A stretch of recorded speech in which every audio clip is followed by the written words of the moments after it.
Dave McLeod has always struck me as being intelligent, but does that mean he's remotely qualified to be the Premier of Victoria?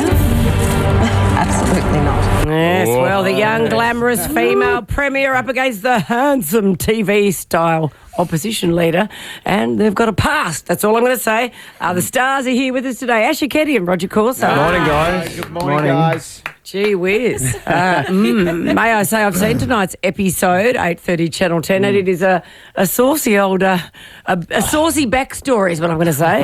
Oh, saucy backstory. Asher? Yeah, it is. I mean, that's sort of what becomes so compelling about the show, I think, is that there's... You know, there's literally an unpeeling of these characters over 6 episodes, in the lead up to this election, and because of the past that they have, the stakes are pretty high. Yeah, and I hate to get distracted, Rodger, but your character, president of the Hawthorn Football Club. Well, he's not president. So good times. He's not president. Look, he's on the board, and he's from Doncaster. Yeah. I'm from, so it's pretty much just me. Yeah, but originally the character was meant to be Collingwood, wasn't it? And you said, no, let's go for the Hawks. Yeah, that was a deal breaker for me. Yeah. Pretty much. Sorry, Ash, I know you're And a of Collingwood course, I fan. can buy barrack for Collingwood. It's like, no way. Does your character barrack for Collingwood? Does that come out in the show? No. No, not everybody talks about footy all the time, especially when they're running the state. Sometimes they think about other things. Yeah, I know, but Rodger's character, but it's central to the character that he's on the board I with Hawthorn. manipulate the script to reflect my own interests. Well, actually, you It's just something Rodger is play Premier, the youngest Premier, female Premier in particular, under 40. How much research did you have to do? Because politics, the thing about politics is it is something you have to sort of get right, don't you, as far as if you're doing a show about it.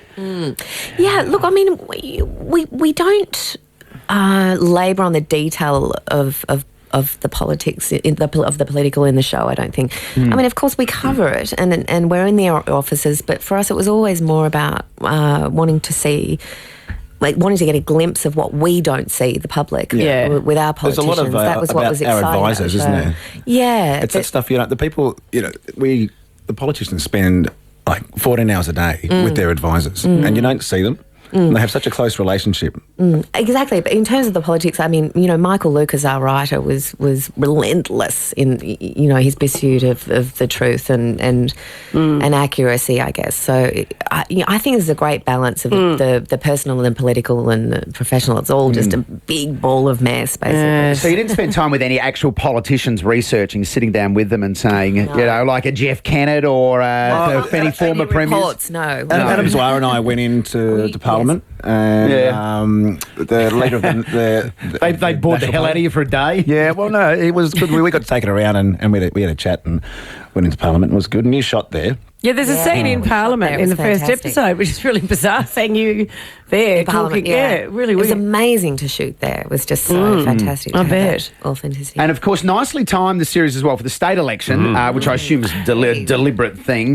So your election happens right before our state election. So out of the two of you, who's Daniel Andrews and who's Dennis Napthine? Well, to be fair, Asher is Dennis Napthine, but Daniel Andrews. Right. Okay. You make a great Dennis Napthine. Thanks. In fact, could you play the actual Dennis Napthine in the lead up to the election? It'll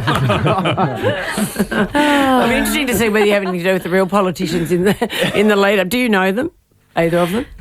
No, I don't. No, we're hoping though. We're hoping for if we get a series 2, that's because people are a bit hesitant, I think, to talk to us or. Some people did, and it was great, but I think they think, you're going to have a swipe at them. But I think when they see the show, we're hoping that next year there's a few cameos. Yeah, that'd be nice. This is a romantic comedy as well. And well, not a comedy. I mean, it's a romantic drama. Yeah.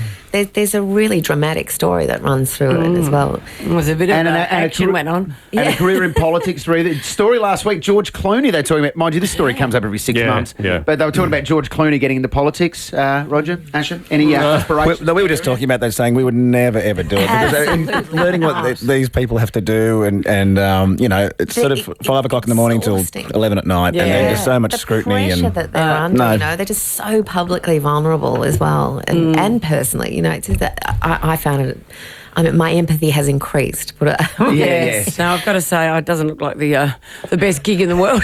No. No, indeed. And before we let you go, we should say, Rog, Rabbitohs won yesterday. You're a massive fan. Sorry for my croaky voice, everyone. gotta It's go. pretty much I've done the double. Who do you the like Hawks. better, the Rabbitohs or the Hawks? Oh, it's like asking. Come on. It's like asking which child you like better. Well, come on. I'm born in Melbourne, so I have to say it's probably more in the bud. Well, you guys, it's a fantastic. I've seen the first episode. It's on tonight at 8:30 on Channel 10.